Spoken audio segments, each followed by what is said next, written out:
While we were recording the podcast. I remember you kept commenting you're just gonna sit here and eat while we're doing the podcast, huh? And he was like, the whole thing just you would just hear and then because it was eating eating soup, so you didn't hear. Oh God! Because it was eating at the table, you would hear because he was just messing with his plate and stuff. And then he washed his dishes. Yeah. Oh yeah, you hear in the background just shh. And then if we made a joke, you would just hear ha in the background. Dude, just shut up. If you go way back, you can listen to it. Oh, that's out there. Yeah, you're probably here making it too. Just when people chew, that makes me feel uncomfortable. Well, welcome to the Midnight Masterminds. Surprise! Recording started. Whoop. Tyler's not here to do that, so I did it. Speaking of Tyler not being here, he's not here, thankfully. We finally got rid of that son of a bitch. Where did he go? We buried him up back. Don't even worry about it. Whether he didn't bury nothing. Well, he didn't even invite me, so... To what? To bury him? Oh, no. Wherever he went. Hey, guys, when's the killing party? If you bump the table one more time... You're out of here. Get out! I've never evicted somebody from their own house before, but I will. So there's a first day for every day. No, I'm just saying he didn't invite me to wherever he went tonight. Went to some carnival. Well, I can't believe it. So today we are defending a couple of crappy movies yet again because we have hearts introduce ourselves. of gold. Can I just do know who you are. What we do here? We're going to talk about some movie news. We have a lot. The saga of Gunn, yes, it continues, unfortunately. We have reviews for the movie Searching. We have reviews for the movie Happytime Murders. We have reviews for the movie Aaron saw, which is... Juliet Naked. But before we do all that, I am Wyatt. I'm Katie May. Great. I'm back. Daddy is back.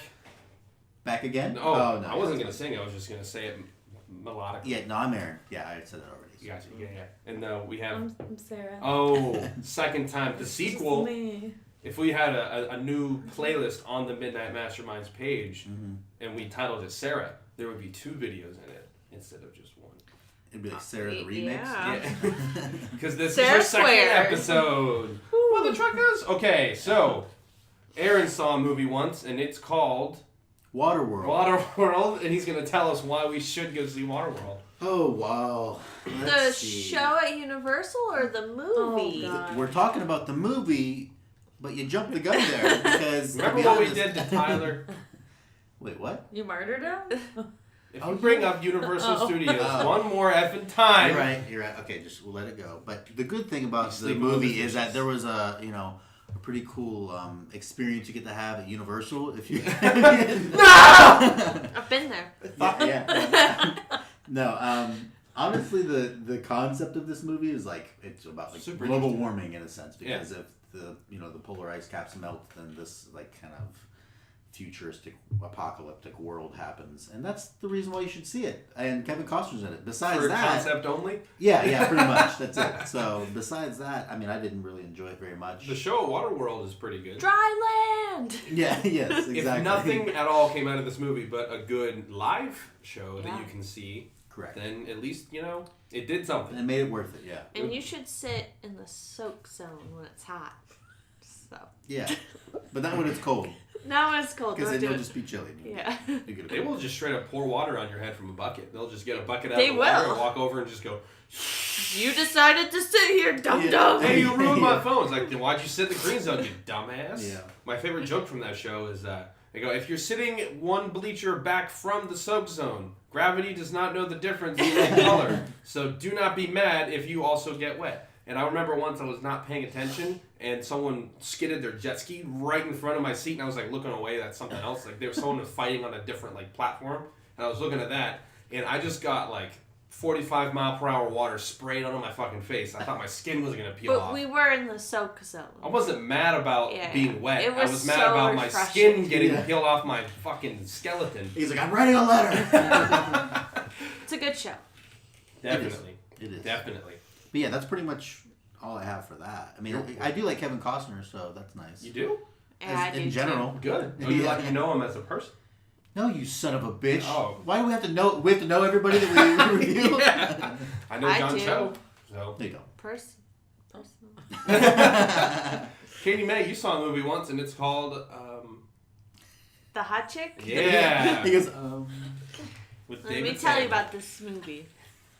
It's got chicks. It's got nacho cheese. Oh, Lord. It's got earrings. Oh. It's got boyfriend problems. Tube tops. No, it doesn't. Tube tops.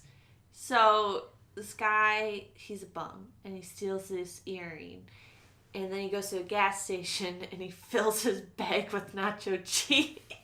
No. What? Yeah! Have you seen this movie? Have you not seen it? No, I've He not. robs- Really? Yeah. So he robs this gas station, he has his bag, and he's like, okay, put everything This in is the Rob bag. Schneider. It's like a duffel Yeah. bag. Yeah. It's like a duffel bag, and he's like going through the gas station. He's like, Yeah. and cheese, and he just Yeah. fills it with cheese with like the money and everything. Interesting. And he goes back to his apartment, and he's like looking it off the money, and he's like, "This is a great idea."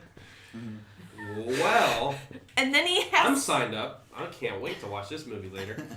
and then he dresses up as a teenage girl for the rest of the movie. Well, you didn't even give out. He didn't just dress up as a teenage girl. He just became a cross-dresser. The earrings are magic that he stole. They turned him into Yeah. this teenage girl. Oh, thanks for giving me the actual Yeah. Yeah. Like Katie Katie May's May's over here like yeah. licking cheese off money, you know? Because My He kind just of film. decided he liked women's clothing. So he switches places with this girl who Got was it. at the mall as Got well. it. But they Got don't one switch- Of the earrings. Like bodies, like Their The personalities conscious. just... Yeah. Yeah. Yeah. So it's like, So like the girl Freaky stuff Friday. Yeah, kind yeah, of. it's like Freaky Friday. Yeah, pretty much. but with Rob Schneider and a woman. Yeah. Yeah, Rachel so McAdams. he thinks that he's a teenage girl, and he's like, You think the girl is Rachel McAdams? Yeah. Yeah. Oh, yeah, Anna yeah. Faris is in it too. Yeah. I should watch this movie. Anyway. And it's like before they were famous. Yeah. Ooh. it's pretty good. Mhm. My Actually, It's definitely worth watching I at think least once. I don't know. my well, I don't know what to call her now. Ex stepsister. She's not my stepsister anymore. My ex-stepsister. I don't think I've ever been said before. I like it. She loved that movie. We watched it all the time. Nice. That's good bonding with your stepsister then. You know, watching a Shit, good movie. I don't talk to her anymore. She's like, it brought us so close I don't talk to together. that bitch. Oh, she's a hoe now. Oh, for sure. What did I tell you about talking to Sarah like that? Ooh. Sarah's not my ex stepsister. Sarah saw a movie once. I saw It Crossroads. was called Crossroads. This movie is with Britney Spears. It's pretty Yes. amazing because you get a couple great songs out of it, like Lucky. Great song. Exactly. And then she re-sings, I guess it would be, I don't know, anyways, I Love Rock and Roll, which is amazing. Wow, we should watch that movie. We should. I love that movie. That's a When good I was like a teenage girl, that was my jam because Britney Spears is queen, so Yeah, if you haven't they seen go it, on you like a should. road trip. Yeah, And this is what's before her she name shaved her head. So this in is- it? Yeah. This is pre-insanity? Gamora. Oh, is she really? Yes. And the one chick from yeah. Orange is the New Black. You The know one what who's else, like the meth head that kills her baby. Or goes into an abortion clinic and then kills people. Zoe Saldana is also Oh, in Pirates of Tiffany? the Caribbean. Saw that Maybe, again sure. recently, the first one. Well, She's like has a real small bit role in that movie. Really? That's She's all I was Pennsatucky? like, that's what the hell? Pennsatucky. That's crazy. Yep. Yep. Pennsatucky. Quack quack. You gotta do it in a southern accent. Quack. I don't know how to quack in a southern accent. Sorry, it's your All turn. right, Wyatt. Wyatt, you saw a movie once. It's called Jumper. I saw it. You love Put that it on movie. article. I do. That's why I'm the best person suited to defend it. Okay. She's like, oh god. Oh God. No, the only reason that I wanted to do this movie is one, I recently did a video essay that will be coming out soon if it weren't for fucking copyright Oh, claims. so you're doing a plug. Yeah, but you should plug after you do the. Yeah, you should. No, just also there is a an article that came out about Kelly Marie Tran, who is in Star Wars Episode 8 and has been harassed off social media. Hayden Christensen, who before Kelly Marie Tran was in Star Wars movies, was the subject of all the Star Wars hate. He came out and had some sage advice for her. But so Jumper, you should see it if you like teleporting. Who doesn't love teleporting? Yeah. I can from Wow, you sold me. there we go. I can tell you that if you I can tell you that this is not actually a good movie, and the whole video as I did is to just deconstructing why the plot structure is so like heinous and not in good order.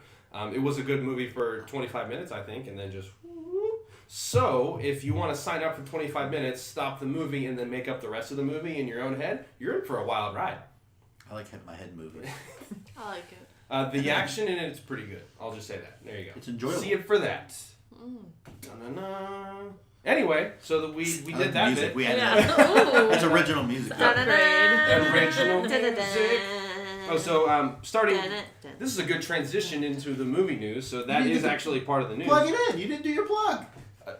I already did. It's No, gonna but I'm be pretty sure I started with the You plug. didn't say the name of it. It's called What Happened. on screenplay. It's on the same channel that you listen to all this other stuff on. But I don't know when it's coming out. Basically, Due to copyright infringement law, we have a lawyer involved. I did file an appeal for fair use because if you do a video essay and you're using the video as examples and your clips are less than 15 seconds, which mine are, then it's technically fair use. You can use it if you're using it for the purposes of opinion, commentary, or education, which this video does. All three of those things. So definitely watch it if it exists when this comes out. I hope it does.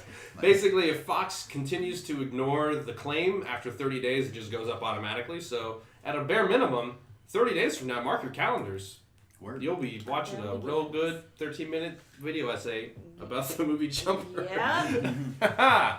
Anyway, so the transition is that Kelly Marie Tran, she's spoken out about being abused online and how it's been, stressful. Hayden Christensen, who again was the source of all the Star Wars hate before she existed and sort of took the spotlight away, he said, the only advice that I really have is the bullies are the ones making the most noise online. You need to understand that a majority of the people don't actually feel this way, so don't let it impact you so much. And that's a real generic thing to say, but you got to really remember that a lot of the people who don't mind her are not the ones who are speaking up about or talking about it. No one's going online and just saying she was great. She was a side character in the movie. So the fact that all these people are throwing hate at her and bullying her offline, those are the only people who have a problem with it. And we're all from the retail world at one point. And who makes the comments on the Net Promoter Score survey thing that we read, or on Google reviews? Just the people who are upset. The dum-dum. Only the people who are upset. To quote American Gangster, the loudest one in the room is the weakest one in the room. That's right. Exactly. Frank Lucas.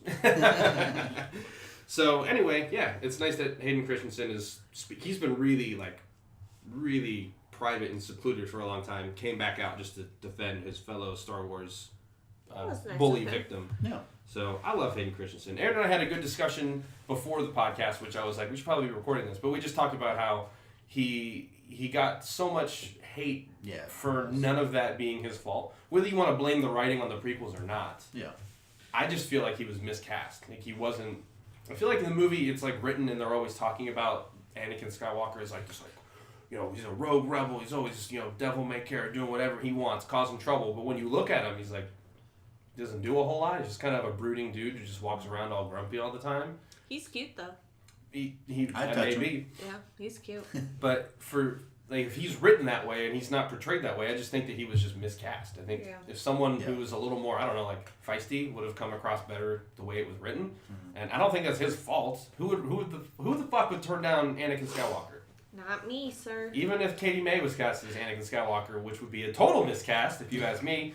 I agree 100%. She would not turn it down. So I'm gonna be like, nah. Because if you've seen him in other movies, he's actually good. In this movie that I saw him in when he was really young called Shattered Glass.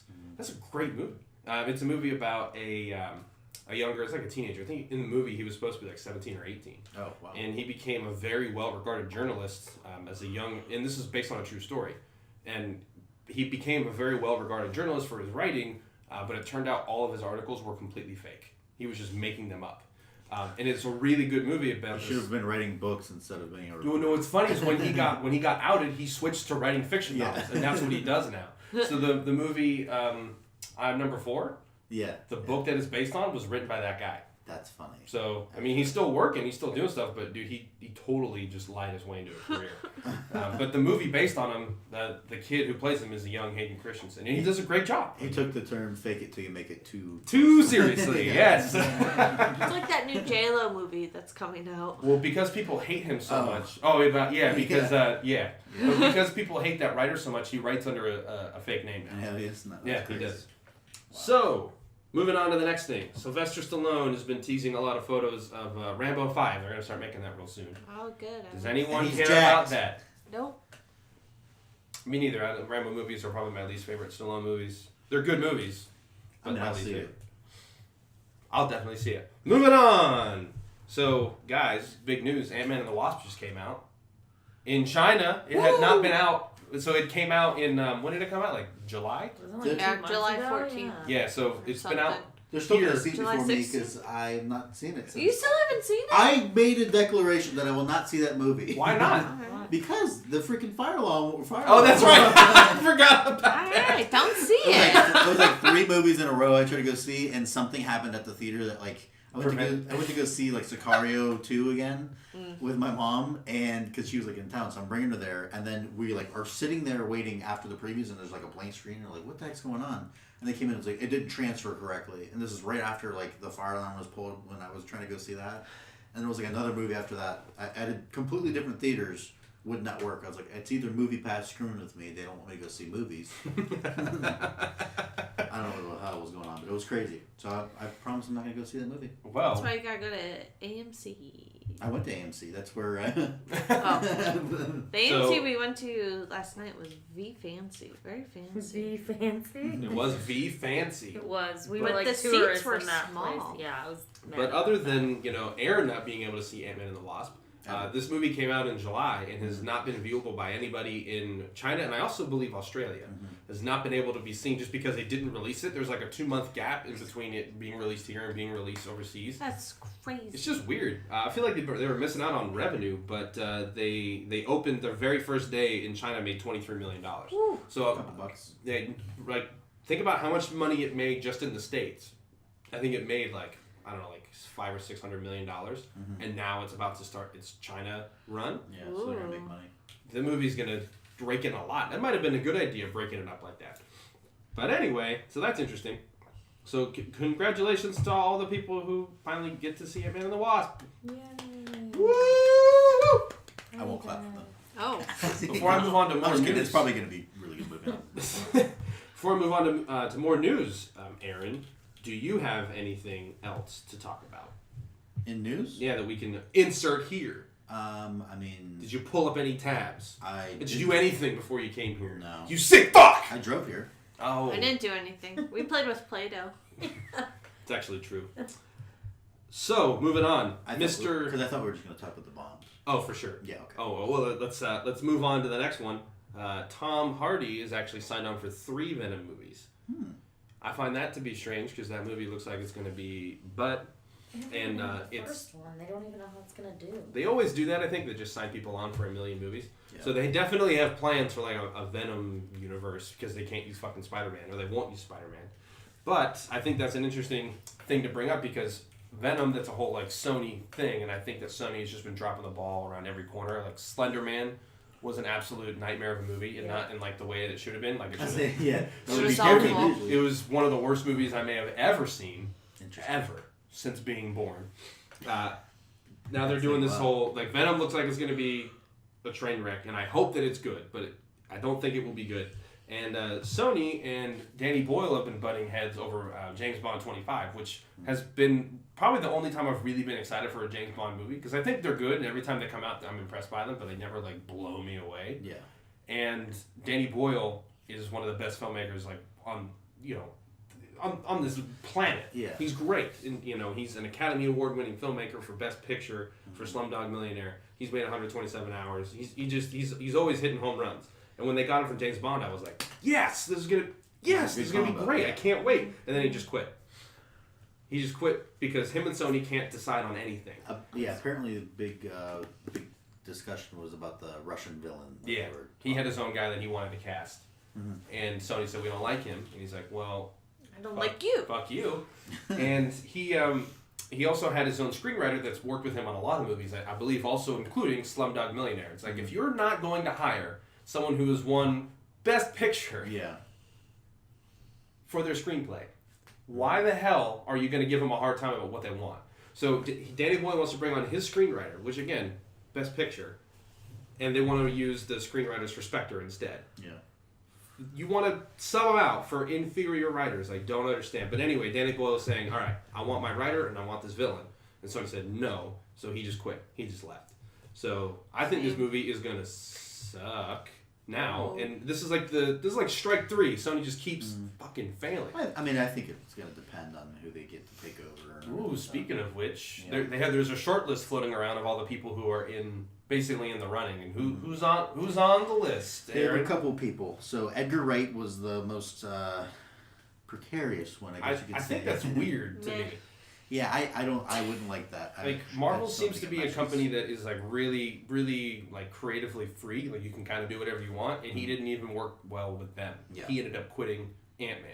So to bring him into a place where like Sony, that is probably like the worst amount of like studio interference, I don't think that'll work at all. And then they're also apparently the front runner, which I thought was going to be Jean-Marc Vallée, who's doing the series Sharp Objects, which is on HBO, which is doing very well right now. He's done a lot of stuff, and then there's another director by the name of Yann Demange.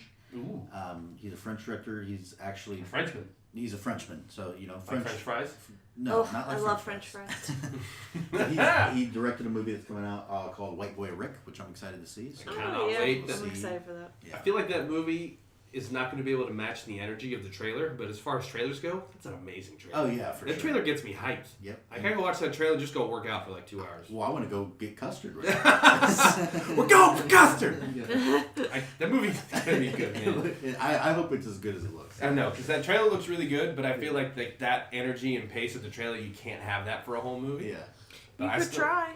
That would be Katie Mae pasting right now. Perfect Katie Mae pasting. That actually might be too fast. That's true. Imagine a whole movie edited like a trailer. Oh, wait. Suicide Squad. Ooh! Oh, burn! I like it. Anyway. Now defend it. No!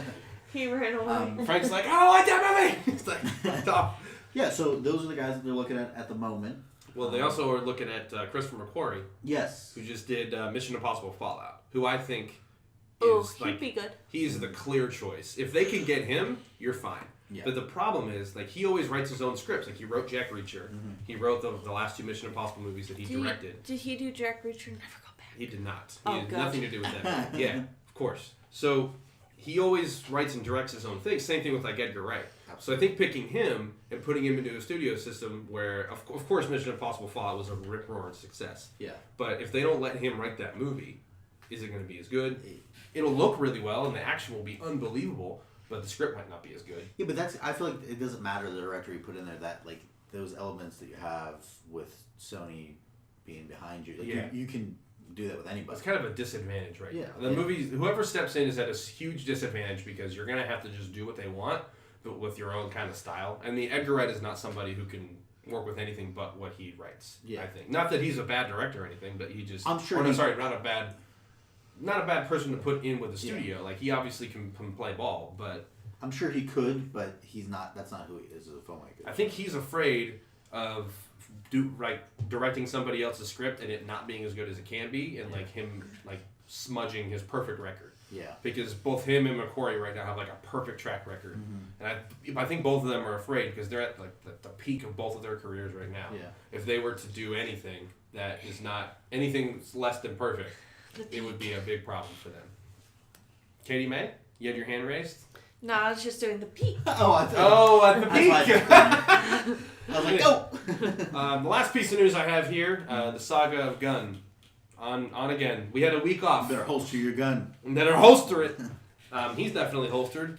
For life. No, he's... for a while. No, we always talk about how he's going to have like a great career, and he's being eyed by pretty much everybody in the business right now, which is good for him, but Guardians of the Galaxy Volume 3 is officially on hold. I'm so sad. Yes! I mean, I didn't know if I saw this coming or not. I didn't really think about it that much, because he wrote his script, he turned it in, And there's already been a crew who's been assembling the sets, getting everything ready. Like the pre-production was like in like full swing. Mm-hmm. And after this happened, they're struggling to find a new director, and they were also on the fence for a long time about whether or not they were going to potentially bring him back. Now they've decided definitively we're not bringing him back, but we're probably going to use his script. That being said, they're having a really tough time finding a director that they want in the timeline that they want. Also, if they do bring in a director, I'm sure that person's going to have to be able to do their pass on the script and make it their own or whatever. Yeah. And also make any tweaks or additions or things that they want. Basically, like, work their way into it. So they officially told the crew, stop doing everything. Stop building sets. Stop working. Thank you. How dare you sneeze? No, and you guys are dismissed. You're welcome to go find new work, or you're welcome to wait until we figure this shit out.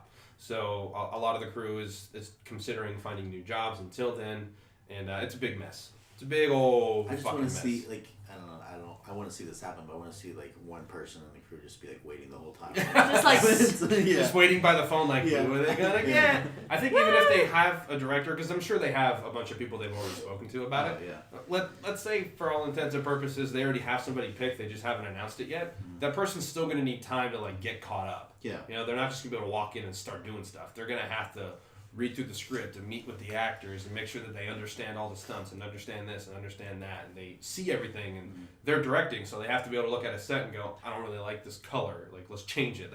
There's a lot of work that person. I don't like the color of the screen, which is green. I want to shoot with blue screens. I want red screens. So we painted all the stuff that's being ultra keyed out green. Paint it blue. I need it blue now. But that person has to have a chance to go in and do all the stuff that they want to do. Mm-hmm. So that's going to be a hassle. But if they keep James Gunn's script, which it sounds like they're going to, and he's officially still the screenwriter, he's still allowed to be on set. So a lot of people are speculating that he's going to probably be ghost directing no matter who they pick. They're trying to probably pick somebody almost kind of like a Peyton Reed. But if that's the case, then why the hell? For appearances. Yeah, but it's stupid to me. Yeah, but they're like almost like how Peyton Reed sort of was brought in, and they just like make it as it is. Don't fucking touch anything. Just don't fuck it up. I feel like they're trying to find somebody who they can just plop in there and let James Gunn kind of ghost direct from the back. That's sort of the running theory right now. Interesting. We'll see. Interesting. Is he gonna have like little earpieces? Like James Gunn's in a booth in the back, and he has a little microphone, and the other director's the director. He's like, okay. All right, tell Chris that he's being way too fucking hammy again. I mean, tell him he knows, or tell him that you know that James hates that shit and to not do it. And then you just see Chris Pratt through the glass, just like waving his arms, all pissed off, and he's like, God damn it, I knew it. That'd be fucking funny. That would be kind of funny. Anyways. That's all the news that I had prepped. I had no news. You came in here, you wanted to say some shit, and we're giving you a platform to speak your brain, and you just aren't doing it. Oh, I do have news. Oh, just thought of news. Just personal news. We went to the movies at Universal City Walk. I like movies. And guess I know where this is going. What was in the lobby? Oh boy. Costumes from Mamma Mia 2. That were Here officially we go again. worn on screen. Yep. By Lily James. And it was the part when they sing Waterloo in the movie. Now they are stolen and looking for them. Katie may or may not have stolen her outfit. There is a jacket at Target though that looks just like it. So save if some you money. want to recreate the look. Are you going to recreate the look? I'm thinking about it. It's on my mind. The only thing that stops me is the hat. You should recreate the look for the podcast, so everybody in the podcast. Yeah. So they can definitely see I'm actually wearing it right now. Yeah. I didn't even notice. She wow. just ran to Target, bought it, and ran back. Oh, I thought she stole it from the City Walk, and she's wearing it right now. No. No. I want to fit No, I'm not going to implicate myself. Right. All right. So we have 3 movie reviews. Seeing as Aaron has been away for a while, I'm going to give him the benefit of First Blood. First Blood? You draw on First Blood. So the movie First Blood. Rambo, First Blood. In honor of Rambo 5. Yeah. So I saw a couple movies, but Juliet Naked is the one that I'll be reviewing today. He also saw Crazy Rich Asians. I love that. Crazy movie. Rich Raisins. Crazy You know what Rich we never Raisins. talked about? We never talked about 8th grade. We What? haven't. We haven't talked about it. Well, we Let's will. get Aaron's 4-second hot take on Crazy Rich Raisins, Crazy Right. Rich and Raisins. then we'll all do It's hot just takes the on. raisins. And that come Basically, out. we'll do a little bit Naked of. or Naked Juliet? Juliet Naked. So we'll do a real quick round of old movie hot takes. Okay. Seeing as we don't want to do full reviews of old movies, and then we'll come back to Naked Romeo. Sweet. Naked I like it. Romeo. I like it. So, Crazy Rich Asians. Yes. I liked it a lot. I thought it was very good. I think it's good movement for the, there's a lot of talk about people just coming out from different backgrounds and like that too. Because actually, even in the news, we talked about the Latino have a couple of groups going to Paramount and they're protesting this week. So they're saying that there's not enough Asians in movies, there's not enough Latinos in movies, there's not enough women in leading roles. So I feel like there's a lot of good things happening here. The movie overall, I thought it was good. Good rom-com. I would I like definitely that suggest movie a you go lot. see it. Yeah. So I'm not gonna dive too much into it. I know we've done that one before. So Naked Juliet Naked is. Oh, do you guys want to do your 8th grade hot takes real quick? Oh, we can do that. Okay, Yeah, so we've all seen 8th grade, right? yes. Damn. The movie made me so uncomfortable. Yes. Oh my god, it gave me Did- the worst anxiety. Yeah. But I think that's exactly That what was it's what he was Yeah. going for, though. I was like- how much did you relate to it? It was like Yeah. 100% Yeah. relatable, but it put you in that situation. You were like, "Oh my god, I had to, feel like, so bad for you." Go home and just take a relax. day. It really Like, did, I for some, I don't think about, my 8th grade years very Yeah. much. Yeah. But for some reason, all those memories came flooding back. Yeah. In absolutely. during the movie, I was just like, oh yeah, oh I remember, shit, all of these things totally just, dude, he hit all the pressure points. Yeah, the crazy thing about it, obviously, Bo Burnham is the director. He's a comedian, well-known comedian, and he wrote this because of the anxiety he was having while being on tour and stuff. And then he ended up finding some YouTube videos of 8th grade girls that were talking, doing these kind of YouTube videos, and he related so much to it and realized, well, one, he doesn't know what it's like to be an 8th grade girl at all ever, but and he doesn't know what it's like to be in 8th grade now. So that was kind of the thing he kept making the point is that he had to collaborate to be able to find that out, but he had related to it so much, and obviously everybody, I feel like everybody that watched it related to this movie. It didn't matter who you were. Oh, for sure. Yeah, There's so so many great. ways to connect to it, and just the performance. just thinking about it so now good. makes me uncomfortable. The girl, I forget her name, in the lead actress in the movie. Isn't it Kayla? She is fantastic. Yep. That was such a good performance. She reminded me so much of my little sister, Madison. Shout out to Maddie. Shout out to Mad Maddie Marks. Mad Maddie. Elsie Fisher, yeah. Oh, she was excellent. Well, and apparently in the auditions and stuff too, she was on point with everything because all of the pauses and breaks and how she was delivering was in the script. So for her to be able to So that wasn't something that was done on set or anything. It was written. It was written, and she performed it exactly how it was written. For all Some that, of which is the impressive. I watched an interview with Bo Burnham, and he said when I was looking for the lead actors, I saw a lot of 8th grade girls to be able to do this, and a lot of them were because actresses are always extroverted. That's just how they are. They're supposed to stand out, but that's not what I was looking for. So he said I saw a lot of good actresses, but it just looked to me like extroverted people pretending to be introverted. Yeah. And so when I saw, what's her name again? Elsie Fisher. Yeah, when he saw Elsie Fisher, he said, I genuinely felt like that was a very introverted person who, during the audition, was trying to be extroverted, which is what the whole movie is about. The character, yeah. So he's like, as soon as I saw her, I knew just because that's how she is, that is exactly what the energy that I need. Yep. And that's the best way to explain what the movie is. A very introverted person who is, really mean to her dad for no reason. Oh, that poor guy. But I feel like that's what every True. I remember I that was too. mean to my mom. Yeah, I remember that too. I was sitting there it's pretty mean to my mom. Why? Yeah. Why? What for? And you just think you're doing the right thing for some reason. You're not doing the right thing. Being a jack. You 8th grade bastard. You sick fox! Yeah, but it was good. I loved that one. It was one of my favorites. Well, old movie hot take corner is ended. Sir, you have anything about 8th grade? No, it just made me feel old. It made me like when she has the point where it gave us anxiety, where she was sitting in the car. I was like, oh no, don't do that! Get out of the car! Get What are you doing? Run! I was like, ugh! And you can see it coming from a mile away. Yeah, too, and I was like, it's oh no, I feel so bad for you. Like we've all been in a situation, not exactly that, but I'm sure something along those lines. And I'm like, oh, I've been there. I know how it feels. I'm so sorry. And then the shoebox with the fire was like crazy. Too. Oh yeah. Oh. That was I just. I want to see it again. I can't take those feelings again. No, I want to see it again. It was good. I'm gonna watch it every day. The movie blew me away. Oh, just until you're like, I can't take it anymore. No, what an excellent achievement that movie is. Very personal performance. It was great. I love that movie. Yep, for sure. The movie deserves everything that it's getting. For sure. Anyway, let's talk about naked. Juliet Romeo naked. and boxers. What kind of boxers would he wear? Like heart-shaped boxers? Oh, heart-shaped boxers. Who, mine? No, they Romeo. would just have the word Capulet repeated all over it. You know what? If we had sponsors like MeUndies, that would be a great segue. Yeah. Hint, hint. Anybody Hint. And if we could also get sponsored by Universal fucking Studios at Thank this point, you. that would be excellent. It would be pretty nice. Yeah, Yeah. we've done enough plugs for them. Yeah. Enough freebies. Start paying me. Anyway. Okay, Juliet naked. We're there now. Juliet naked. So the cast, it has Rose Byrne, Ethan Hawke, and Chris O'Dowd, which are three great people to have in your film. I only know one of the three.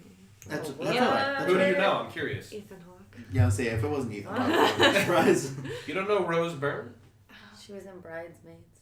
Yeah, idiot. She was in Neighbors. Yeah, she's British. She's that brunette chick. She's the in one X-Men that's First like, Class. Oh, okay. Yep. I know who that is. She's actually the main Is she character. Juliet? Yeah. No. Oh. Juliet. Is she naked? No. Oh. Isn't Juliet the name of a song? Yes, Okay. correct. At least somebody knows what they're talking I about. read the book. So You read the book? I did read the book. Son of a bitch. Sorry. Oh, that's good. Sorry for that's reading good. the book. Yeah, I'm so sorry for being literate. I apologize. God, nerd alert. Sorry for reading. That's fucking hilarious. So it follows the story of Rose Byrne, which plays Annie in this film, and she's with her boyfriend who is painful. We'll just say that he has a weird way about loving a certain singer that has been gone for about 10, 15 years. It seems like. Pretty much, he has runs a fan website. Also, he's a professor at a high school, I believe, or university. Anyways, he's obsessed with this songwriter who just kind of vanishes out of nowhere. And his girlfriend has just been with him for 15 years. And actually, I think they didn't get married because I don't ever remember that being a thing. I don't think so. Yeah. So and she is in this relationship and realizes that he's probably more in love with this songwriter than he is with her anyways. And so she gets angry at him, writes a review for a new album that came out, but it was really just something that was an uncovered album that was done before. So he was famous for this album Juliet. And then the studio was in contact with the gentleman who was running this this website, and he gave an uncut version of that, and he called that Juliet Naked. So it was a acoustic version of the song and different, kind of just broken down versions of the songs. So anyways, she writes a bad review about it, just really in spite of him. And then the real songwriter, who's Ethan Hawke, responds to her about it and is like, "You're right on with it. It was a horrible album and all that stuff." And then they start corresponding. And it kind of just opens up from there. I'm not going to get too much into it just because that would kind of ruin everything. But sure. But it definitely it explores her relationship with him and kind of the lifestyle that they're living, as well as the songwriter and kind of what he what some musicians, the way they live their lives, and the different love choices that they have and everything like that. It was definitely worth going to. Shit. Yeah, I would suggest it for sure. I liked it better than Crazy Rich Raisins. Raisins? Yeah, is what I would call All it. the raisins. Yeah. I just want a raisin. Ew, I hate raisins. Yeah, those are nasty. Well, I hate you. That's nature's candy. Now remember to pace yourself because they're just grapes. Oh, I can't help it. It's so delicious. Too funny. Oh boy. Okay. So we have reviews for 2 other movies. Nice. Do you want to know what they are? Yeah. I'll tell you. One of them is Searching, and the other one is Happytime Murders. I'm thinking we're going to start with Searching. I'm excited. Shouldn't you say the I would best say for best last. for last. Yeah. Shouldn't you save the best for last? I just have a lot more opinions about.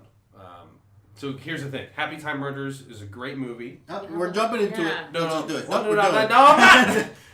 But I have a lot of commentary on that movie. But I don't have a lot of commentary for Searching because all I want to do is suck his dick. All right. Oh, Whoa. wow. And No, that's the aggressively. review. Your free time is your business.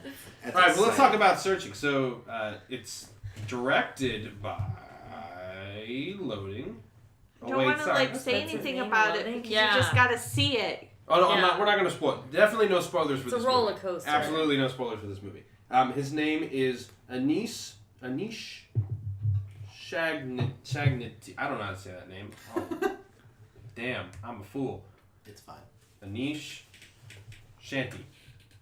Am I saying that right, sir? I can't really see it. I think it's CH. It's spelled A-G. Chaganty. Yeah, I would. Shanty? Maybe, yeah. I don't know. Well, whatever. Anish. We'll call him Anish. Okay. So he wrote and directed this movie. I think he's our I'm in. friend. It stars John Cho and the... He's also the producer, right? I believe so, yeah. And it's starring also... There we go, Margot. Her name is Michelle La, and she plays the John Cho's daughter, basically. So the movie, and without telling you too much about it, David Kim has to search for his daughter and because she's missing, and primarily has to do so by learning about her life through using her laptop and her other devices. And as the movie goes on, you learn more about the circumstances behind her disappearance. You learn more about her life, things that he did not know. And it's so good. here's just a couple things without, because if I go any further, I'm giving you too much. Yeah. Yep. So a lot of the trailers are going to make this out to be like it's kind of gimmicky. Like if you've seen the Unfriended movies, like those stupid horror movies that are all based on what's on the computer screen only. Yeah. This movie is not gimmicky at all. Nope. And one thing that whenever we leave one of those movies, because we saw Unfriended the Dark Web, we reviewed it on this show, and the one thing we said was, what a waste of a concept just using technology to tell the story. Mm-hmm. Because it's such a smart way to put you in reality. Because that's our reality now. And in this day and age, that's a perfect way to tell Absolutely, the story. yeah. So this movie is absolutely not gimmicky. This we always would talk about when we did those reviews, and we talked about it off podcast, that it's such a good idea. How come nobody has used it for good yet? And it's happened. This movie is not gimmicky at all. John Cho gives such a genuine performance. Like, I know that he's John Cho, and I know that he's not Captain Sulu, but he's Sulu on Star Trek. Like, I know that. Yeah, but You I feel forget like that. Yeah, During this movie, you totally forget that he's not just a real He's just dude. a dad. Yeah, you totally forget that. It's such a genuine and real performance. The movie is a very believable representation of family. It's not just a glowing, we love everybody, everybody's in love all the time, oh God, this is so sappy kind of family. It's a genuinely believable family, not only between his relationship with his daughter and his wife, but also his relationship with his brother, how he kind of scolds him a little bit, like he treats him like a little brother, even though they're both adults. So like the format in which the movie's being told does a really good job of tricking you into thinking that you're seeing reality. Again, knowing that they're actors, it's so easy to suspend your disbelief through this medium, whereas other movies that use this medium do a really bad job of suspending your disbelief. This movie does a great job. I mean, it's thrilling, it's suspenseful, there's plot twists around every corner. There's a lot of satisfying moments in the movie too. I mean, the whole thing is just worthwhile to see. I think this is a movie that also came together really well through the editing, because there's so much editing. It's not just you're seeing a computer screen and you have to look around for the details. Like, they'll zoom in on things and really direct your attention, which is intentional because this is through and through a mystery movie. What's funny is that the score actually has a lot to do with it as well. The score is really excellent. Because in a lot of these movies, I believe in Unfriended, there's almost like no music, maybe just like tones, like just to kind of scare you and kind of enhance the jump scares. Here, there's a legitimate score. And with an orchestra, and it's really good music, and it elevates every moment of the movie. And I think in the hands of like a worse editor or just like the absence of music would have made this a less enjoyable movie. So like everybody involved deserves high praise. It's such a good movie. Nice. All hands on deck. That's my opinion. What do you guys think? Yep. Yep. Yeah. Ditto. A yep from Katie May is a Star. Yeah, that's Gold basically star review. 5 out of 10 stars from Katie May. Yeah. Oh, sorry, 10 out of 5 stars Yeah. from Katie May. It was good. It just kept you engaged the entire time. Yep. Awesome. Did you see it?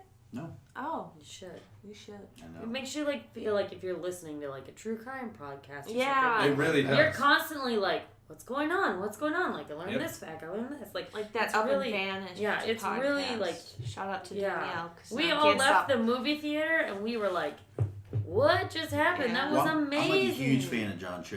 Yep. There's a recent movie that just came out called Columbus that he's in. It's like an indie, but it was fantastic. I thought he was great in there. I always felt like he never got enough credit. Oh so. man! And when the movie ended and the credits started, I took a second. I didn't get up right away because I just went. I'm gonna soak it in. You mean when we all ran when mile 22 was done? When mile 22, Bye.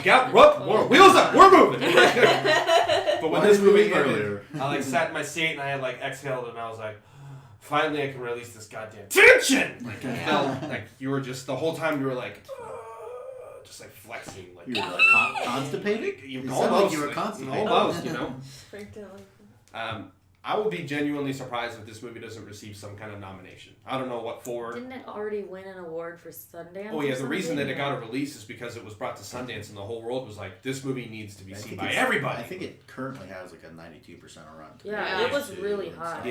Yeah, but this movie, Oscar season's coming up soon anyway. This movie's going to be nominated for something. with full confidence, I can say it's going to be somewhere. Whether it's Best Original Screenplay or Best Editing, something. It's going to, if not, I hope Best Picture, but I don't think so, because it's a little.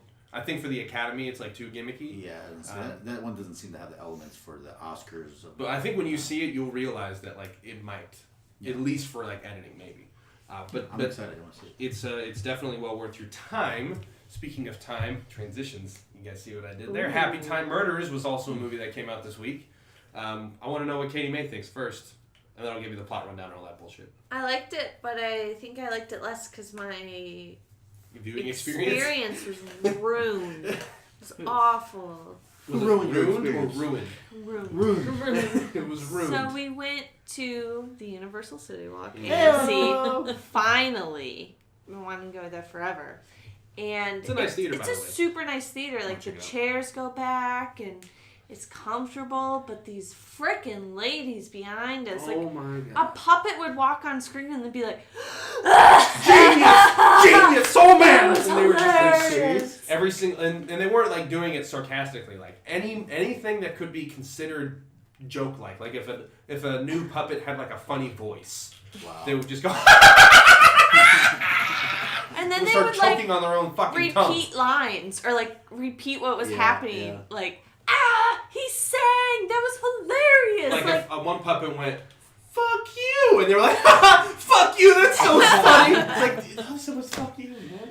Right? So, Frank? Man. You missed a lot. I felt like I missed a lot of the timing of the jokes because they would It just would laugh from joke to joke. too long. Wow. They would laugh through a joke. That does ruin. There the would be a experience. bit of dialogue, and then another joke would happen, and then right when they had just stopped laughing, and it was oh, and then you miss a whole paragraph of dialogue, and you're like, I don't even know where we are now in the fucking story. Yeah. You should have been like that last guy whenever we went to the theaters and he turned around and was telling all those girls, if you would have talked, you could talk outside the theater. That was great. What were we watching when that happened? I forgot what it was. We were watching some movie at the movie theater close to our house here, and in the middle of the movie, it was on the other side of the theater, Yeah. but this dude just stood up in the middle of the movie and as loud as he could just started yelling at these girls sitting behind him. And he just started yelling if you want to talk outside, get out of here! We were just sitting there is something about to happen? About to throw down? Yeah, it's Yeah. Jesus.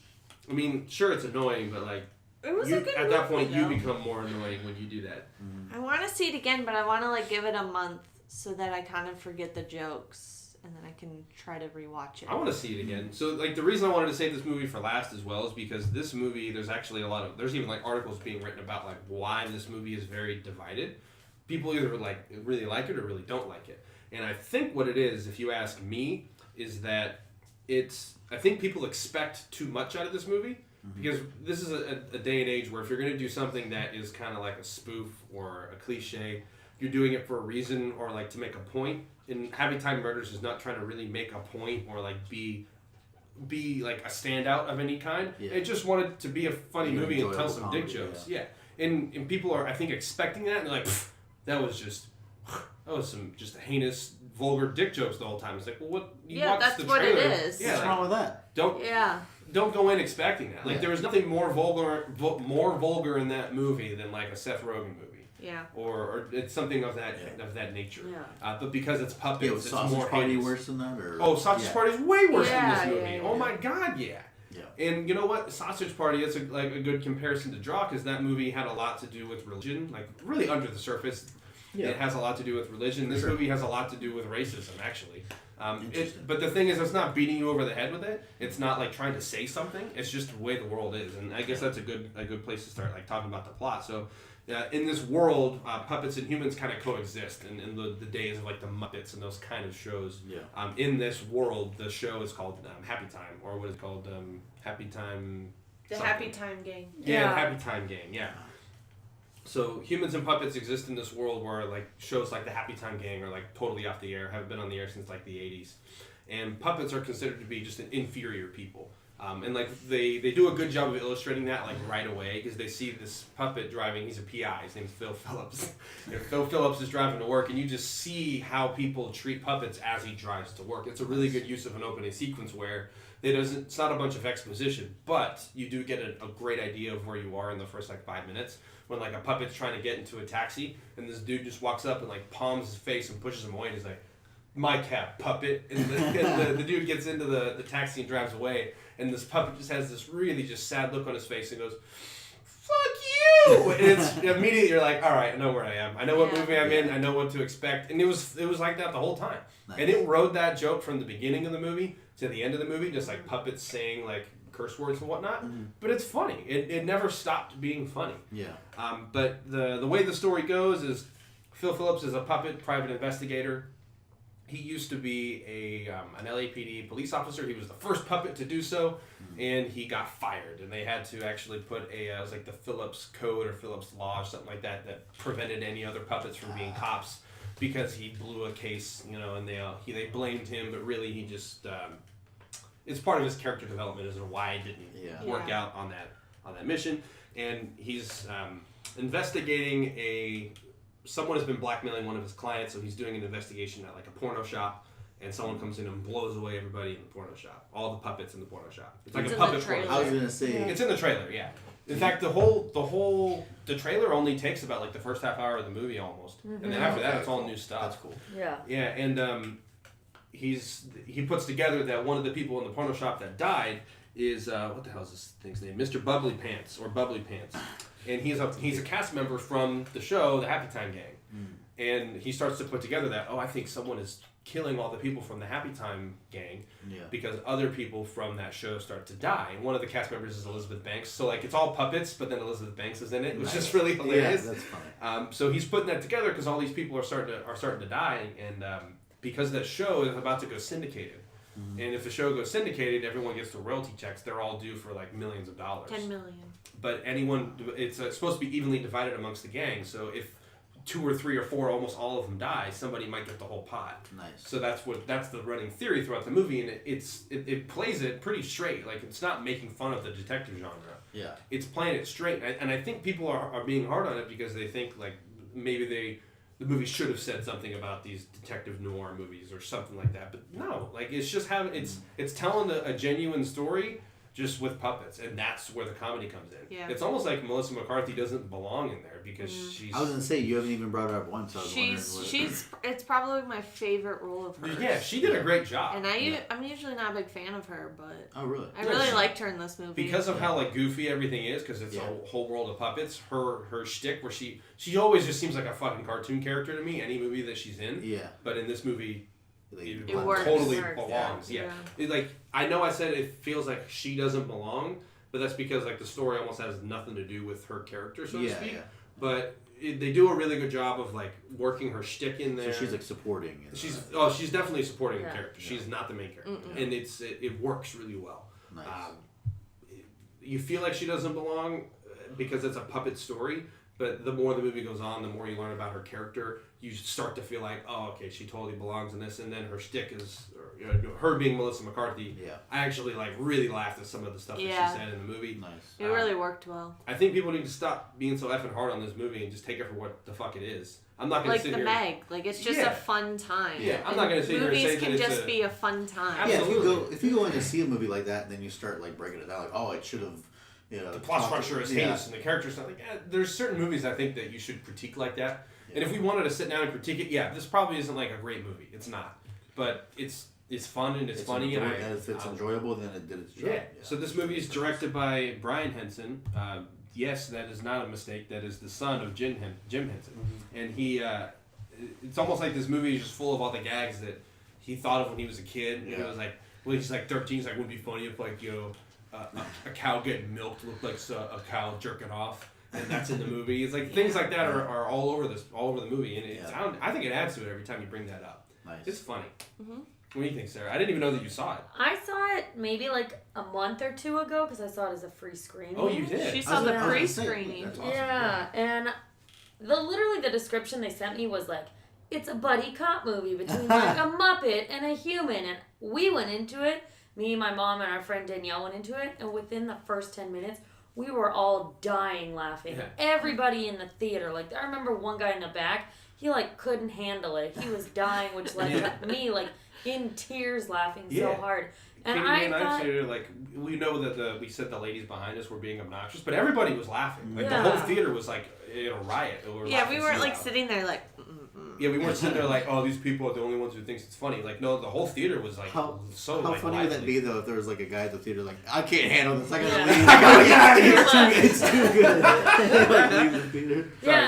But I went into it not knowing what to expect, and I remember being what the hell is going on? But it wasn't bad. I wasn't oh, that was awful. We literally walked out and we were that was so funny.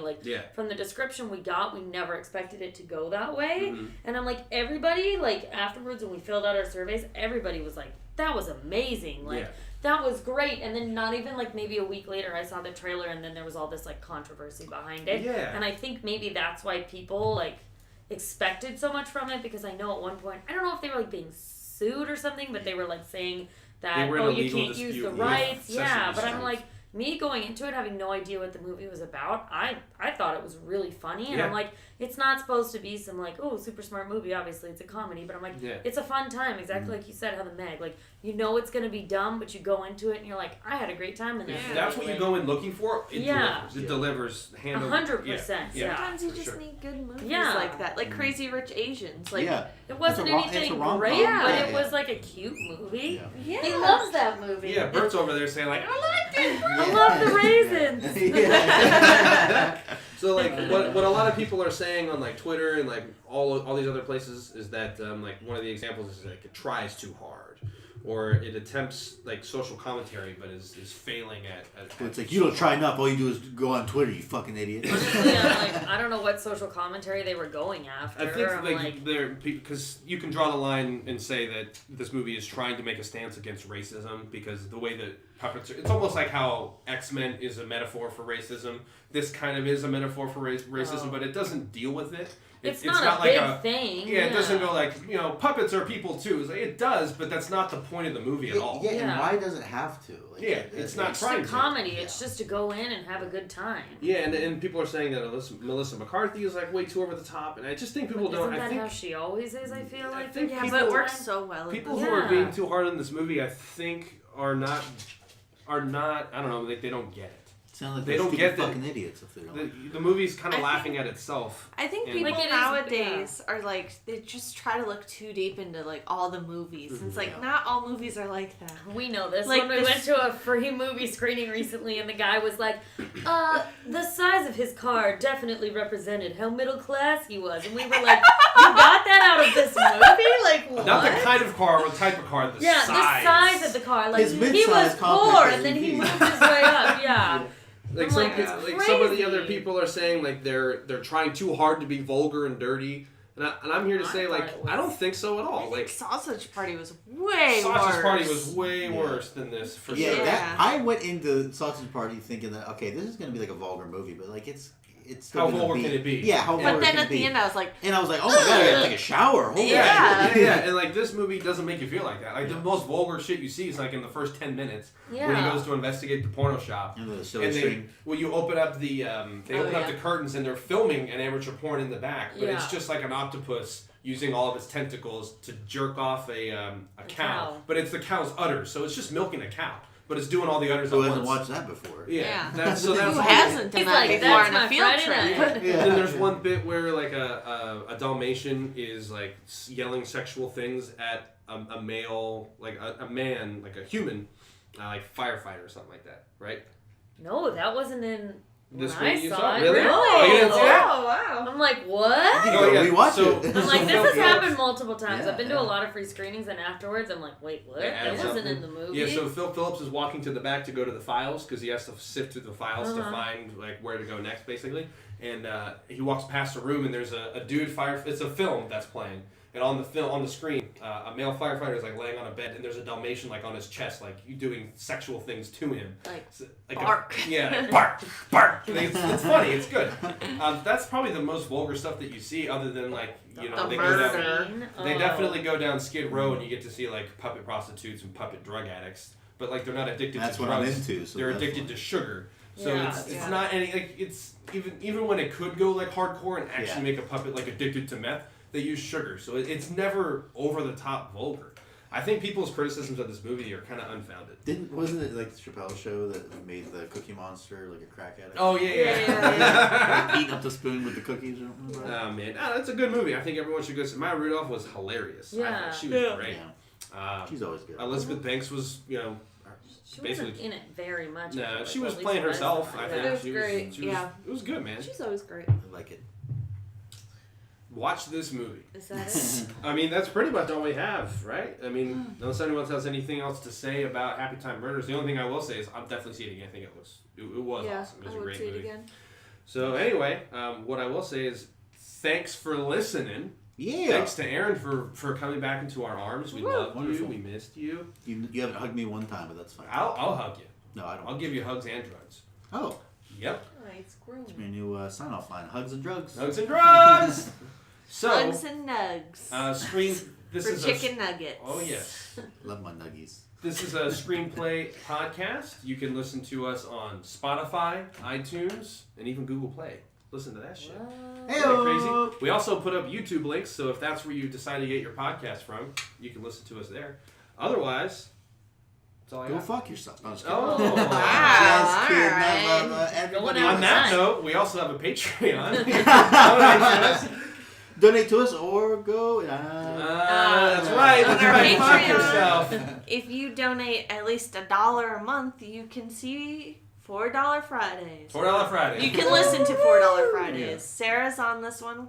We watch the bucket list and commentate on it. Wonderful. So It's good.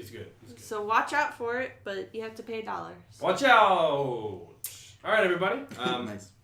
Thank you for listening. If we get at least 4 people, we can get another movie to watch. It's true. At least Please 4 help people. us out so we Yeah. can do it next month. It was a lot of fun doing that, actually. I enjoyed doing that. I hope Aaron can join us next time. Mhm. I would like to. You better be And we'll prepared. see you next time. All right, everyone. Thanks again. See you later. Latest on the Mitch.